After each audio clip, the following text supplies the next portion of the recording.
Hello viewers, this is Sohel Rana. Welcome to Sohel English Horizon. Today, I like to conduct my class on noun phrase. Dear viewers, noun phrase কে সুন্দরভাবে বোঝার জন্য কিছু বিষয় জানা অত্যন্ত প্রয়োজন। যে বিষয়গুলো যদি না জানি তাহলে নাউন ফ্রেজকে সুন্দরভাবে জানা যাবে না, এবং সে বিষয়গুলো কি তা নিয়ে আমি এখন আলোচনা করছি। আর এগুলোর আমি নাম দিয়েছি basics of understanding a noun phrase. দেখি সেই বেসিক্স গুলো কি। সেই বেসিক্স গুলো হলো ফ্রেজ, মডিফায়ার, প্রি মডিফায়ার এবং পোস্ট মডিফায়ার। আগে আমাদের জানা দরকার ফ্রেজ কি। যেহেতু নাউন ফ্রেজ নাম দিয়েছি, অতএব অবশ্যই ওই ফ্রেজ না জানলে নাউন ফ্রেজ জানা যাবে না। A phrase is a group of words, অর্থাৎ ফ্রেজ হলো একগুচ্ছ শব্দ। Having no subject or finite verb, ফ্রেজের কোনো সাবজেক্ট থাকে না, কোনো ফাইনাইট ভার্ব থাকে না। It must have more than a word, অর্থাৎ একটি ফ্রেজের অবশ্যই একের বেশি শব্দ থাকতে হবে। মিনিমাম 2টা শব্দ থাকতে হবে একটি ফ্রেজ হতে হলে। It is a unit of sentence, এটা সেন্টেন্সের একটি অংশ মাত্র। And acts as a part of speech, এবং এটা একটা পার্ট অফ স্পিচ হিসাবে কাজ করে। তাহলে আবারও বলছি, ফ্রেজ হলো একগুচ্ছ শব্দ যার কোনো সাবজেক্ট থাকবে না, ফাইনাইট ভার্ব থাকবে না। অবশ্যই একটি ফ্রেজ হইতে হলে একের বেশি শব্দ থাকতে হবে। একটা ফ্রেজ হলো জাস্ট একটা সেন্টেন্সের একটা অংশ, এবং একটা সেন্টেন্সে একটি ফ্রেজ একটি পার্ট অফ স্পিচ হিসাবে কাজ করে। যেমন আ ভেরি বিউটিফুল সিনারি, এটা একটি ফ্রেজ, কারণ এর পূর্বে কোনো সাবজেক্ট এবং ভার্ব নেই। যদি আমরা এখানে বলতাম it is a very beautiful scenery, তাহলে এটা হয়ে যেত একটি সেন্টেন্স। যেহেতু এখানে সাবজেক্ট নেই, সেহেতু আ ভেরি বিউটিফুল সিনারি, এই টোটালটা অর্থাৎ এই 4টা শব্দ মিলে হয়ে গেছে একটি ফ্রেজ। এবার ডিয়ার ভিউয়ার্স আসি, what is a modifier? Very interesting.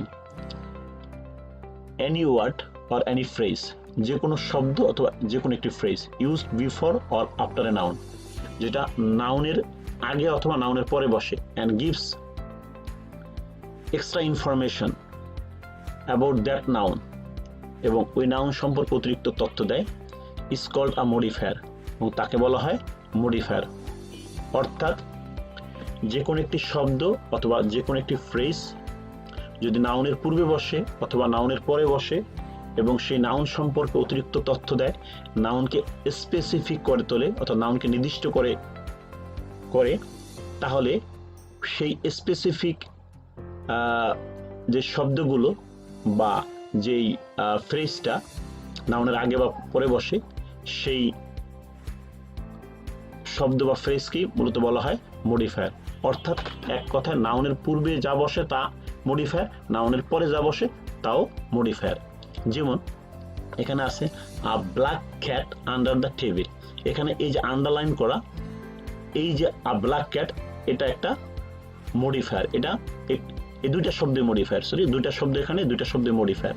Cat হলো নাউন, বা আমরা বলতে পারি এটা হেড ওয়ার্ড, অর্থাৎ নাউন ফ্রেজের বা যে কোনো ফ্রেজের যে হেড। এখানে যদি আমরা নাউন ফ্রেজ আলোচনা করতেছি, অর্থাৎ নাউন ফ্রেজের যে নাউনটা, এটাকে বলা হয় হেড অথবা কিওয়ার্ড। অর্থাৎ এই কিওয়ার্ডের আগে এই যে ব্ল্যাক ক্যাট আর ব্ল্যাক ক্যাট, এটাই হলো প্রি মডিফায়ার। আবার আন্ডার দ্য টেবিল, এখানে এই অংশটুকু আন্ডারলাইন যে অংশটুকু, এটা হলো পোস্ট মডিফায়ার। অর্থাৎ আ ব্ল্যাক ক্যাট, ক্যাটটা কেমন ব্ল্যাক, কয়টা ক্যাট? একটা ক্যাট। তাহলে এগুলো নাউনের পূর্বে বসে হয়ে গেল মডিফায়ার। আবার এখানে নাউনের পরে বসে নাউন সম্পর্কে, ক্যাট সম্পর্কে অতিরিক্ত তথ্য দিয়েছে, তাই আন্ডার দ্য টেবিল এটাও মডিফায়ার, বা এই অংশটুকু modifier. Now I like to talk about pre-modifier. What is a pre-modifier? Dear viewers, আমরা জানি প্রি মানে পূর্বে, তাহলে মডিফায়ার মানে মডিফায়ার। তাহলে প্রি মানে যে মডিফায়ার পূর্বে বসে, তাহলে কার পূর্বে বসে আমরা ডেফিনেশনের মাধ্যমে দেখি। এনি ওয়ার্ড, যে কোনো শব্দ, অর এনি ফ্রেজ, যে কোনো phrase used before a noun, নাউনের পূর্বে বসে, অ্যান্ড গিভস এক্সট্রা ইনফরমেশন, এবং অতিরিক্ত তথ্য দেয় অ্যাবাউট দ্যাট নাউন, ওই নাউন সম্পর্কে, is called a pre modifier. অর্থাৎ যে সকল শব্দ বা যে সকল ফ্রেজ নাউনের পূর্বে বসে এবং ওই নাউন সম্পর্কে অতিরিক্ত তথ্য দেয়, তাই মূলত প্রি মডিফায়ার। এক কথায় নাউনের পূর্বে যে শব্দ বা শব্দগুলো বসে সবগুলি হলো মূলত প্রি মডিফায়ার। এখানে কি কি বসে, যেমন a and the article, a and the হলো pre modifier. This, that, this, those এগুলো হলো ডেমনস্ট্রেটিভ প্রোনাউন, এগুলো নাউনের পূর্বে বসে, এই জন্য এগুলো প্রি মডিফায়ার হিসাবে কাজ করে। My, our, your, his, her, their, its এগুলো প্রি মডিফায়ার। অ্যানি নাম্বার, যে কোনো সংখ্যাই একটা pre modifier. Any indefinite number, অর্থাৎ যে কোনো অনির্দিষ্টভাবে প্রকাশ করে যে কোনো সংখ্যা বা যে কোনো নাম্বার, সেগুলি হলো কি প্রি মডিফায়ার। যেমন কি সাম, লিটল, ফিউ, মেনি, মাস, মোর এগুলো হলো প্রি মডিফায়ার। এগুলো নির্দিষ্ট করে না, অর্থাৎ কোন নাউনের এর পূর্বে বসে সেই নাউনকে স্পেসিফিক না, নির্দিষ্ট করে বোঝায় না। অ্যাডভার্ব এবং অ্যাডজেক্টিভ, অর্থাৎ নাউনের পূর্বে এই শব্দগুলো এগুলোকে বলা হয় অবশ্য ডিটারমিনার। এই ডিটারমিনার্স এবং এই অ্যাডভার্ব এবং এই অ্যাডজেক্টিভ এইগুলোকে বলা হয় প্রি মডিফায়ার, এবং এইগুলোই মূলত নাউনের পূর্বে বসে নাউনকে মডিফাই করে। তাহলে ভিউয়ার্স আমরা জানলাম যে প্রি মডিফায়ার গুলো কি। এবার আসি পোস্ট মডিফায়ার। পোস্ট অর্থ পরে, আর মডিফায়ার তো আমরা জানি যে সকল শব্দ নাউনকে মডিফাই করে তাদেরকে বলা হয় মডিফায়ার। তাহলে পোস্ট মডিফায়ার মানে কি, নাউনের পরে বসে। Any word or any phrase used after a noun, নাউনের পরে বসে, অ্যান্ড গিভস এক্সট্রা ইনফরমেশন, এবং অতিরিক্ত তথ্য দেয় অ্যাবাউট দ্যাট নাউন, ওই নাউন সম্পর্কে, is called a post modifier, এবং তাদেরকে বলা হয় কি পোস্ট মডিফায়ার। আবারও বলছি, যে সকল শব্দ নাউনের পরে বসে এবং সেই নাউন সম্পর্কে অতিরিক্ত তথ্য দেয় তাকেই বলা হয় পোস্ট মডিফায়ার। তাহলে পোস্ট মডিফায়ার হিসাবে কোন বিষয়গুলো পোস্ট মডিফায়ার হিসাবে কাজ করে, যেমন আমরা জানি প্রিপোজিশনাল ফ্রেজ, এটা একটা post modifier. Infinitive phrase, present participle phrase, past participle phrase, nominal close, relative close, appositive, অর্থাৎ এই বিষয়গুলো পোস্ট মডিফায়ার হিসাবে কাজ করে, নাউনের পরে বসে এবং সেই নাউন সম্পর্কে অতিরিক্ত তথ্য দেয়, এই জন্য এগুলো পোস্ট মডিফায়ার।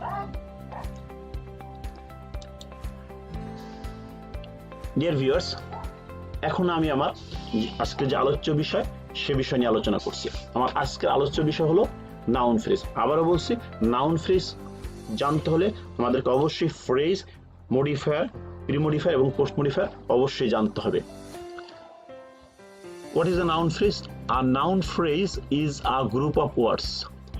অর্থাৎ নাউন ফ্রেজ হলো একগুচ্ছ শব্দ that functions as a noun, যেগুলো নাউন হিসাবে কাজ করে বা যেটা নাউন হিসাবে কাজ করে।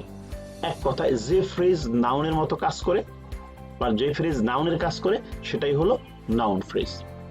Note: usually a noun phrase begins with a determiner and ends with a noun. অর্থাৎ নাউন ফ্রেজটা সাধারণত শুরু হয় ডিটারমিনার দিয়ে এবং শেষ হয় নাউন দিয়ে। ডিয়ার ভিউয়ার্স, অলরেডি কিন্তু আমি ডিটারমিনার নিয়ে আলোচনা করছি এবং আমার একটা ভিডিও আছে, সেই ভিডিওটি আপনারা ডিটারমিনার সম্পর্কে এবং ফ্রেজ সম্পর্কে আপনারা দেখে নেবেন। তাহলে আমরা জানলাম কিন্তু নাউন ফ্রেজের শুরুতে থাকে ডিটারমিনার, শেষে থাকে নাউন, মাঝে অ্যাডজেক্টিভ এবং অ্যাডভার্ব থাকতে পারে। যেমন এখানে ডিয়ার ভিউয়ার্স, আর রোলিং স্টোন, এখানে স্টোনটা হলো নাউন, এই নাউনের আগে যে শব্দটা বসছে এটা হলো অ্যাডজেক্টিভ এবং এর আগে যেটা বসছে এটা হলো ডিটারমিনার। তাহলে আ রোলিং স্টোন, এখানে এই যে তিনটা শব্দ, এই তিনটা শব্দ মিলে হয়ে গেছে একটি নাউন ফ্রেজ। অ্যাগেন আ বার্কিং ডগ, এখানে ডগ হলো নাউন, বার্কিং হলো অ্যাডজেক্টিভ আর আটা হলো ডিটারমিনার। তার মানে আ বার্কিং ডগ, এখানে এই তিনটা শব্দ মিলে একটি নাউন ফ্রেজ। এবং last one a man on the street, এখানে আ ম্যান একটি noun phrase are the street একটি নাউন ফ্রেজ, কিন্তু নাউন ফ্রেজের পূর্বে যখন কোনো প্রিপোজিশন বসে তখন সেটা হয়ে যায় প্রিপোজিশনাল ফ্রেজ। এই জন্য আমরা বলতে পারি যে noun phrase plus prepositional phrase equal to noun phrase. আর এই তিনটাই ফ্রেজ এই জন্য যে এই ফ্রেজ এদের কোনো কি নেই, এদের কোনো সাবজেক্ট নেই এবং ফাইনাইট ভার্ব নেই। ডিয়ার ভিউয়ার্স, আশা করি যে নাউন ফ্রেজের ডেফিনেশনটা এবং এক্সাম্পলগুলো বোঝা গেল। এবার আমি আলোচনা করছি structure of a noun phrase, অর্থাৎ নাউন ফ্রেজের গঠনটা কেমন হতে পারে। অলরেডি আলোচনা প্রায় করে ফেলছি। নাউন ফ্রেজের স্ট্রাকচার হলো কি, নাউন এবং নাউনের পূর্বে থাকবে প্রিমোডিফায়ার্স, বা আমরা বলতে পারি প্রিমোডিফায়ার্স প্লাস নাউন। আর এই নাউনটাকে বলা হয় হেডওয়ার্ড বা কিওয়ার্ড। আর নাউন ফ্রেজের নাউনটা অবশ্যই শেষে থাকবে এবং পূর্বে থাকবে সাধারণত ডিটারমিনার। তবে ডিয়ার ভিউয়ার্স, এখানে মনে রাখার বিষয় যে নাউন ফ্রেজ আসলে কতটা শর্ট হবে এবং কতটা লং হবে। শর্ট হবে বলতে কি, যে কোনো ফ্রেজেই হতে হলে তাকে মিনিমাম 2টা শব্দ হতে হবে, অতএব নাউন ফ্রেজ তার মানে ব্যতিক্রম নয়। এক্ষেত্রে নাউন ফ্রেজ হতে হলে মিনিমাম 2টা শব্দ লাগবে, কিন্তু এই নাউন ফ্রেজটা কত লং হবে তা বলা যাবে না, এটা ডিপেন্ড করবে আপনার এবং আমার ব্যবহারের উপরে। আ ম্যান, এখানে 2টা শব্দ এবং 2টা শব্দ, আটা হলো প্রিমোডিফায়ার, ম্যানটা হলো নাউন, অর্থাৎ প্রিমোডিফায়ার প্লাস নাউন মিলে এখানে হয়ে গেল একটি নাউন ফ্রেজ। আ টল ম্যান, এখানে 3টা শব্দ, এখানে ম্যানটা নাউন, টল এবং এই 2টা হলো প্রিমোডিফায়ার, অর্থাৎ এই প্রিমোডিফায়ার গুলো আবার কি, এখানে ডিটারমিনার এবং অ্যাডজেক্টিভ, এখানে প্রিমোডিফায়ার হিসেবে কাজ করছে, ম্যানটা হলো নাউন, তাই 3টা শব্দ মিলে একটি নাউন ফ্রেজ। আর টল স্টাউট ম্যান, এখানে ম্যানটা হলো নাউন, স্টাউট অ্যাডজেক্টিভ, টল অ্যাডজেক্টিভ, ডিটারমিনার, অর্থাৎ ডিটারমিনার, অ্যাডজেক্টিভ এবং অ্যাডজেক্টিভ, এই 3টা শব্দ এখানে প্রিমোডিফায়ার হিসেবে কাজ করছে কার, নাউনের, এবং এই 4টা শব্দ একসাথে হয়ে গেছে একটি নাউন ফ্রেজ, যেহেতু শেষে নাউন আছে। এখানে 5টি শব্দ আছে, ম্যানটা হলো নাউন, শেষ শব্দটা নাউন, শুরুর শব্দটা হলো ডিটারমিনার। এরপরে এই নাউনের আগে যে শব্দটা, এটা অবশ্যই অ্যাডজেক্টিভ, এবং টলটা অ্যাডজেক্টিভ, ভেরিটা অ্যাডভার্ব, তার মানে এখানে নাউন, অ্যাডজেক্টিভ, অ্যাডভার্ব এবং ডিটারমিনার, এবং এইভাবেই 5টা শব্দ মিলে এখানে নাউন ফ্রেজ হয়েছে। কিভাবে হলো আবার বলছি, প্রিমোডিফায়ার প্লাস নাউন নিয়ে নাউন ফ্রেজ হলো। ডিয়ার ভিউয়ার্স, এখন আলোচনা করছি যে প্রিমোডিফায়ার্স তো আলোচনা করলামই, প্রিমোডিফায়ার্স প্লাস নাউন এই অংশটুকু থাকলেই কিন্তু এটা একটা নাউন ফ্রেজ হয়ে যাবে, কিন্তু নাউন ফ্রেজকে আরো লং করা যায়, আরো বড় করা যায়। সেটা কিভাবে, পোস্ট মডিফায়ার যোগ করে। দেখি তাহলে আমরা নাউন ফ্রেজের সাথে কি পোস্ট মডিফায়ার যোগ হয়, বা কোন কোন বিষয়গুলো পোস্ট মডিফায়ার হিসাবে কাজ করে। এখানে আথল স্টাউটম্যান এই পর্যন্ত একটি নাউন ফ্রেজ, ম্যানের পূর্বে এই অংশটুকু হলো কি প্রিমোডিফায়ার, ম্যান পর্যন্ত এখানে নাউন ফ্রেজ, এর সাথে উইথ আই স্টিক, যেহেতু এখানে প্রিপোজিশন আছে এবং আই স্টিক, অর্থাৎ এটা প্রিপোজিশনাল ফ্রেজ। কোনো ফ্রেজের শুরুতে যদি প্রিপোজিশন থাকে তাহলে তা প্রিপোজিশনাল ফ্রেজ। তাহলে এখানে কি ডিয়ার ভিউয়ার্স, আটল স্টাউটম্যান একটি noun phrase plus prepositional phrase equal to কি নাউন ফ্রেজ। এখানে আবার বিশ্লেষণ করে দেওয়া আছে, noun phrase plus prepositional phrase equal to noun phrase. এখানে dear viewers, a very nice pen এই অংশটুকু, আ ভেরি নাইস পেন এই অংশটুকু একটি noun phrase. To write with, এটা কেবল হয় ইনফিনিটিভ ফ্রেজ, কারণ টু প্লাস ভার্বের বেস ফর্ম কেবল হয় ইনফিনিটিভ। তাহলে কি হলো, ইনফিনিটিভ প্লাস আদার ওয়ার্ড থাকলে সেটাকে হয়ে যাবে ইনফিনিটিভ ফ্রেজ। টু প্লাস ভার্বের বেস ফর্ম প্লাস আরো যদি কিছু শব্দ থাকে তাহলে সেটা হয়ে যাবে ইনফিনিটিভ ফ্রেজ। তাহলে এখানে dear viewers, a very nice pen এই পর্যন্ত হলো নাউন ফ্রেজ এবং পরের অংশটুকু হলো ইনফিনিটিভ ফ্রেজ। তাহলে noun phrase plus infinitive phrase. A black bird, এখানে আ ব্ল্যাক বার্ড এই অংশটুকু হলো একটি noun phrase. Flying in the sky এই অংশটুকু হলো প্রেজেন্ট পার্টিসিপল ফ্রেজ। তাহলে এখানে প্রেজেন্ট পার্টিসিপল কি ডিয়ার ভিউয়ার্স, ভার্বের বেস ফর্মের সাথে আইএনজি যুক্ত করলে সেটা হয়ে যায় প্রেজেন্ট পার্টিসিপল। তাহলে present participle plus other word মিলে হয়ে গেল কি প্রেজেন্ট পার্টিসিপল ফ্রেজ। তাহলে এখানে noun phrase plus present participle phrase. The man injured in an accident, এখানে দ্য ম্যান এটা একটি নাউন ফ্রেজ, আর ইনজুর্ড ইন অ্যান অ্যাক্সিডেন্ট এই অংশটুকু হলো পাস্ট পার্টিসিপল ফ্রেজ। যেহেতু এখানে পাস্ট পার্টিসিপল ফ্রেজের শুরুতে আছে পাস্ট পার্টিসিপল, ইনজুর্ডটা হলো পাস্ট পার্টিসিপল। তাহলে dear viewers, noun phrase plus past participle phrase equal to noun phrase. The fact এই অংশটুকু noun phrase. That he is a criminal এই অংশটুকু হলো একটি নাউন ক্লোজ বা নমিনাল ক্লোজ। তার মানে কি dear viewers, noun phrase plus nominal clause বা নাউন ক্লোজ মিলে হয়ে যায় নাউন ফ্রেজ। এখানে noun phrase plus nominal clause বা noun clause. The girl who has lost her father, এখানে দ্য গার্ল হলো নাউন ফ্রেজ আর who has lost her father এটা হলো এটা রিলেটিভ ক্লোজ। তার মানে dear viewers, noun phrase plus relative clause মিলে হয়ে যায় নাউন ফ্রেজ। মাই ডটার, এই অংশটা হলো একটি নাউন ফ্রেজ। এরপরে আই স্টুডেন্ট, এই অংশটা হলো একটি অ্যাপোজিটিভ, অর্থাৎ মাই ডটার সম্পর্কে অতিরিক্ত তথ্য দিয়েছে কে, আই স্টুডেন্ট। তাহলে একটি noun phrase plus appositive equal to noun phrase. তাহলে ডিয়ার ভিউয়ার্স, আমরা এখানে দেখতে পাচ্ছি যে নাউন ফ্রেজের পরে পোস্ট মডিফায়ার হিসাবে আসে prepositional phrase, infinitive phrase, present participle phrase, past participle phrase, noun clause, relative close এবং অ্যাপোজিটিভ। আশা করি ডিয়ার ভিউয়ার্স, প্রি মডিফায়ার এবং প্লাস নাউন নিয়ে কিভাবে নাউন ফ্রেজ হয় এবং pre modifier plus noun plus post modifier নিয়ে কিভাবে নাউন ফ্রেজ হয় তা বোঝা গেল। এবার আমি বোঝার স্বার্থে আরো কিছু এক্সাম্পল এখানে অ্যাড করেছি। এখানে noun phrase with pre modifier, যেখানে মাই সান, এখানে মাইটা হলো প্রি মডিফায়ার, সনটা হলো নাউন অর্থাৎ নাউন ফ্রেজ। হিজটা pre modifier, father noun. Our pre modifier, village noun. Some pre modifier, water noun. This pre modifier, pencil noun. A few pre modifier, people noun. Beautiful pre modifier, গার্লটা হলো noun. That black ক্রো, এখানে that black এটা হচ্ছে pre modifier, ক্রোটা হলো noun. Our mother, এই অংশটুকু pre modifier, land হলো noun. Are very intelligent, এই অংশটুকু প্রি মডিফায়ার, বয়টা হলো নাউন। অ্যান্ড এক্সট্রিমলি হট, এই অংশটুকু প্রি মডিফায়ার এবং ডে হলো নাউন। অর্থাৎ এখানে প্রি মডিফায়ার প্লাস নাউন নিয়ে নাউন ফ্রেজ হয়েছে। এরপর ডিয়ার ভিউয়ার্স, আমি দেখাচ্ছি কিভাবে নাউন ফ্রেজের সাথে পোস্ট মডিফায়ার যোগ করে নাউন ফ্রেজ হয়। এখানে the pen plus which is red, এই অংশটুকু এই যে রিলেটিভ ক্লোজ, এই অংশটুকু মিলে অর্থাৎ noun phrase plus relative clause মিলে এখানে হয়ে গেছে noun phrase. The book on the table, এখানে noun phrase plus prepositional phrase. On the table, এই অংশটুকু প্রিপোজিশনাল ফ্রেজ। অ্যান্ড অ্যান্সার, এই অংশটুকু হলো noun phrase. To write now, এই অংশটুকু হলো ইনফিনিটিভ ফ্রেজ, যেহেতু টু প্লাস ভার্ব আছে এই অংশটুকু ইনফিনিটিভ ফ্রেজ, অর্থাৎ noun phrase plus infinitive phrase মিলে হয়ে গেল নাউন ফ্রেজ। দ্য খা নাউন ফ্রেজ, বট ইস্টারডে, এখানে এটা হলো পাস্ট পার্টিসিপল, এই জন্য হয়ে গেল পাস্ট পার্টিসিপল ফ্রেজ। তাহলে noun phrase plus past participle phrase equal to noun phrase.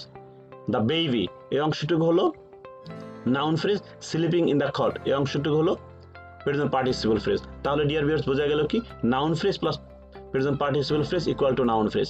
আর গেম, এটা একটা noun phrase. Which is very exciting, এখানে হুইচ ইজ ভেরি এক্সাইটিং এটা হলো একটি রিলেটিভ ক্লোজ, এই অংশটুকু এই গেম সম্পর্কে অতিরিক্ত তথ্য দিয়েছে। তাহলে এখানে noun phrase plus relative clause মিলে হয়ে গেল নাউন ফ্রেজ। দ্য নিউজ, এই অংশটুকু একটি noun phrase. That he was arrested, এই অংশটুকু হলো নমিনাল ক্লোজ বা নাউন ক্লোজ। তাহলে noun phrase plus nominal clause বা নাউন ক্লোজ মিলে হয়ে গেল নাউন ফ্রেজ। কাজী নজরুল ইসলাম, এটা একটা noun phrase plus our national poet, এই অংশটুকু হলো অ্যাপোজিটিভ, অর্থাৎ our national poet Kazi Nazrul Islam সম্পর্কে অতিরিক্ত তথ্য দিচ্ছে। তাহলে noun phrase plus appositive equal to noun phrase. A very large tree, এই অংশটুকু অবশ্যই দেখতে পাচ্ছি আমরা একটা noun phrase. Behind the mosque, এই অংশটুকু একটি প্রিপোজিশনাল ফ্রেজ, অর্থাৎ noun phrase plus prepositional phrase equal to noun phrase. The beggar begging from door to door, এই অংশটুকু দ্য বেগার বেগিং, এই যে begging from door to door, এই অংশটুকু হলো একটি প্রেজেন্ট পার্টিসিপল ফ্রেজ। তাহলে দ্য বেগার, এই অংশটা একটি noun phrase. Begging from door to door, এই অংশটা হলো প্রেজেন্ট পার্টিসিপল ফ্রেজ, মিলে হয়ে গেল noun phrase. A very tall handsome boy, অবশ্যই এই অংশটুকু একটু noun phrase. With a bag in his hand, এই অংশটুকু হলো একটি প্রিপোজিশনাল ফ্রেজ। অবশ্যই এখানে দুইটা prepositional phrase, with a bag একটা prepositional phrase, in his hand একটা প্রিপোজিশনাল ফ্রেজ। তাহলে বলতে পারি আমরা noun phrase plus prepositional phrase plus prepositional phrase equal to noun phrase. Dear viewers, I think you enjoyed the lesson, and if you enjoyed the lesson and if you think you are benefited from my lesson, of course subscribe my channel to be with me and to inspire me. Thank you very much. Allah Hafiz.